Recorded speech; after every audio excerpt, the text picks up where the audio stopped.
कर्नाटक में होने वाले विधानसभा के चुनावों को कुछ ही दिनों की देरी है। ऐसे में अगली 10 तारीख को कर्नाटक की 224 विधानसभा की सीटों पर वोट डाले जाएंगे और अगले 5 सालों के लिए किसकी सरकार बनेगी यह देखना सबसे बड़ा दिलचस्प बन चुका है। कर्नाटक में बीजेपी के सामने इस बार सत्ता बचाए रखना सबसे बड़ी चुनौती बन चुका है, तो दूसरी तरफ कांग्रेस पार्टी कर्नाटक के कई जिलों में अपनी पकड़ मजबूत कर चुकी है। इसलिए यह चुनाव कर्नाटक में बीजेपी के लिए चुनौती से कम नहीं है। पार्टी इन दिनों जोर शोर से प्रचार करके कर्नाटक की जनता को अपने खेमे में करने की लगातार प्रयास कर रही है, तो दूसरी तरफ प्रधानमंत्री नरेंद्र मोदी भी ताबड़तोड़ रैलियों के सहारे कर्नाटक की जनता को लुभाने की कोशिश कर रहे हैं। लेकिन इस बार कुछ चुनावी विवाद ऐसे हैं जो पार्टी के लिए गले की फांस से कम नहीं है। ऐसे में ऐसे विवाद है जिसने न सिर्फ भारतीय जनता पार्टी की छवि को धूमिल किया है, बल्कि जमीन पर ऐसे कई समीकरण हैं जो बदलने का काम भी किया जा रहा है। इनमें से आरक्षण के मुद्दे के साथ छेड़छाड़ को लेकर के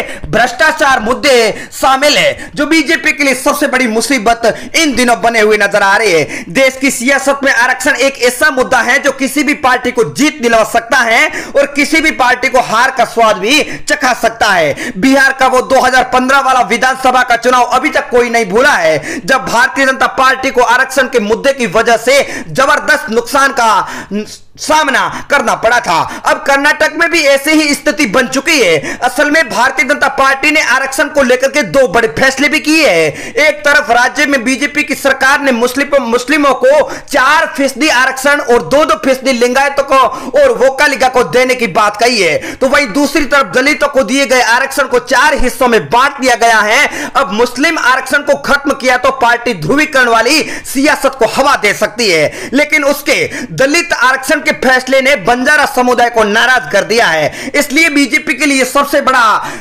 चुनौती का सामना कर्नाटक का चुनाव बन चुका है। तो कर्नाटक के ऐसे कई जिले हैं जिनकी सीटों का इन दिनों सुर्खियों में बताया जा रहा है, जिन पर इस बार कौन जीत रहा है और कौन हार रहा है। हम कर्नाटक के तमाम जिलों का वो ओपिनियन पोल आप लोगों के सामने रखने वाले हैं, तो आप बने रहे वीडियो के एंड तक। और पहली बार चैनल पर विजिट किया है तो करेक्ट न्यूज यूट्यूब चैनल को सब्सक्राइब जरूर कर दे। और आप कर्नाटक से वीडियो देख रहे हैं तो अपने जिले का नाम कमेंट जरूर करें और आपके जिले में कौन सी पार्टी जीत रही है कमेंट करके हमें जरूर बताएं। कर्नाटक के मैसूर सिटी की बात करें तो यहां पर 11 विधानसभा की सीटों में से बीजेपी और कांग्रेस में सीधी टक्कर बताई जा रही है। 3-3 सीटें दोनों पार्टियों को मिल रही है और जेडीएस को 5 सीटें जा रही है। शिवमोगा की बात करें तो यहां पर 7 विधानसभा की सीटों में से भाजपा को 4 सीटें मिल रही है, कांग्रेस पार्टी को 3 सीटें मिल रही है, जेडीएस और अदर पार्टी का खाता नहीं खुल रहा है। गुलबर्ग की 9 विधानसभा की सीटों में से बीजेपी को 3, कांग्रेस पार्टी को 5 और जेडीएस के खाते में 1 सीट जा रही है, अदर पार्टी का खाता नहीं खुल रहा है। बात अगर गदग की करें तो यहां पर 4 विधानसभा की सीटों में से भाजपा को 1, कांग्रेस पार्टी को 2,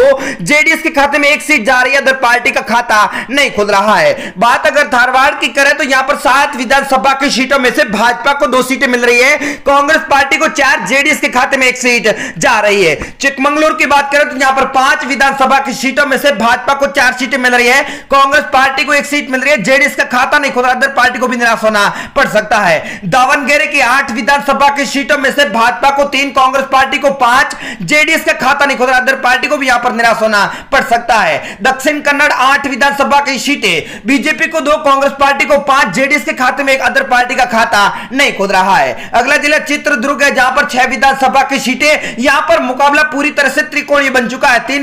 2 सीटें बीजेपी को, 2 कांग्रेस, 2 जेडीएस के खाते में जा रही है। बात अगर चामराजनगर की 4 विधानसभा की सीटों की करें तो यहां पर 3 सीटें भाजपा को मिल रही है, कांग्रेस पार्टी को 1 सीट मिल रही है, अदर पार्टी का खाता नहीं खुल रहा है। बीजापुर की 8 विधानसभा की सीटों में से भाजपा को 3 सीटें मिल रही है, कांग्रेस पार्टी को 4 सीटें मिल रही है, जेडीएस के खाते में 1 सीट जा रही है, अदर पार्टी का खाता नहीं खुल रहा है। कोलार की बात करें तो यहां पर 6 विधानसभा की सीटें है, यहां पर बीजेपी को 2 सीटें मिल रही है, कांग्रेस पार्टी को 3 सीटें जा रही है, जेडीएस के खाते में 1 सीट जा रही है। बात अगर बिदर की करें तो यहां पर 6 विधानसभा की सीटें है, भाजपा को 4 सीटें मिल रही है, कांग्रेस पार्टी को 2 सीटें मिल रही है, जेडीएस का खाता नहीं खुल रहा है, तो अदर पार्टी को भी यहां पर निराश होना पड़ सकता है। बेल्लारी बेलगारी की 9 विधानसभा की सीटें, भाजपा को 3 सीटें मिल रही है, कांग्रेस पार्टी को 5 सीटें जा रही है, जेडीएस के खाते में एक अदर पार्टी का खाता नहीं खुल रहा है। बात अगर बेलगाम के 18 विधानसभा की सीटों की करें तो यहां पर भाजपा को 5 सीटें मिल रही है, कांग्रेस पार्टी को 9 सीटें जा रही है, जेडीएस के खाते में 3 सीटें जा रही है, अदर के खाते में 1 सीट। तुमकुर 11 विधानसभा की सीटें, भाजपा को 6,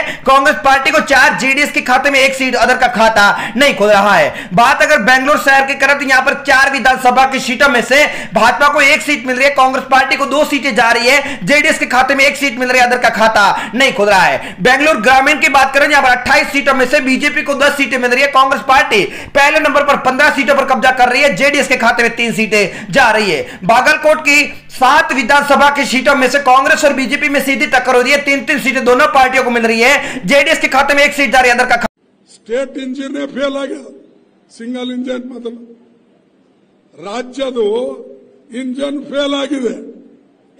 ಈಗ ಒಂದು ಇಂಜನ್ ಫೇಲ್ ಆದ್ರೆ ಪಟ್ರಿ ಕೆಳಗಿದ್ರೆ ಇನ್ನೊಂದು ಇಂಜನ್ ಎಲ್ಲಿ ಖರ್ಚು ಬರ್ತದೆ ಅವ್ರದ್ದು ಬಂಡ. तो कर्नाटक का विधानसभा का चुनाव इस बार काफी दमदार होने वाला है। बीजेपी अपनी सत्ता को बरकरार रखने के लिए पूरी ताकत लगा रही है, तो कांग्रेस पार्टी इस राज्य में वापसी करने के लिए भरकस प्रयास कर रही है, क्योंकि भारतीय जनता पार्टी को प्रधानमंत्री नरेंद्र मोदी पर विश्वास है और मोदी की रैलियों के सहारे कर्नाटक में बीजेपी चुनाव जीतने के दावे कर रही है। कर्नाटक में 10 मई को विधानसभा के चुनाव होने वाले हैं, जिनको लेकर के सभी पार्टियां दमखम से पूरे प्रयास करती नजर आ रही है। इसकी वजह यह है कि कर्नाटक को भारतीय राजनीति का दक्षिण का द्वार कहा जाता है।